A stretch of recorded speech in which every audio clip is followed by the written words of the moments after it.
কমলাসাগর বিধানসভার 5 বারের বিধায়ক নারায়ণ চৌধুরী বর্তমানে গুরুতর অসুস্থ হয়ে আছেন। ঠিকমতো চলাফেরা করতে পারছেন না, বাড়ি থেকে বের হতেও পারছেন না। শনিবার সেই প্রাক্তন বিধায়কের বাড়িতে ছুটে আসেন বিরোধী দলনেতা জিতেন্দ্র চৌধুরী। এছাড়া ছিলেন প্রাক্তন বিধায়ক রাজকুমার চৌধুরী, যুবনেতা নবারুণ দেব সহ স্থানীয় নেতৃত্ব হিরণময় নারায়ণ দেবনাথ। বিরোধী দলনেতা প্রাক্তন বিধায়ক নারায়ণ চৌধুরীর বাড়িতে এসে তার স্বাস্থ্যের খবর নেন এবং তার সুস্থতা কামনা করেন। পাশাপাশি তিনি 5 বারের বিধায়ক হয়েও বাড়িঘর কি অবস্থার মধ্যে রয়েছে, একটি ঘর পর্যন্ত তুলতে পারেননি, তা তিনি সরজমিনে খতিয়ে দেখেন। এদিকে বিরোধী দলনেতা বলেন, বাম সরকারের নীতি আদর্শ নিয়ে প্রাক্তন বিধায়ক নারায়ণ চৌধুরী কাজ করে গেছেন, আর বর্তমান সময়কালে শাসক দল বিজেপি বিধায়ক থেকে নেতৃত্ব আরম্ভ করে কি অবস্থায় পরিণত হয়েছে রাজ্যের জনগণ তা প্রত্যক্ষ করতে পেরেছে। ব্যুরো রিপোর্ট, আরি, ধর্মনগর।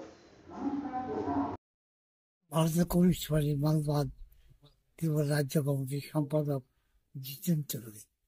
আমি অসুস্থ, আমার দেখতে এসেছে, তার জন্য আমি খুশি, দেখতে তো খুশি এবং ঠিক আমি ভালো হবে। আপনার কতদিন যাবত অসুস্থ হয়েছেন?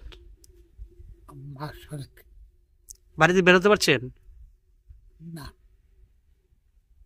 ওই গাড়িটা সে নিয়ে যা বা গাড়িটা দেখা। আপনার কতবারের বিধায়ক ছিলেন এলাকার? 5 বার।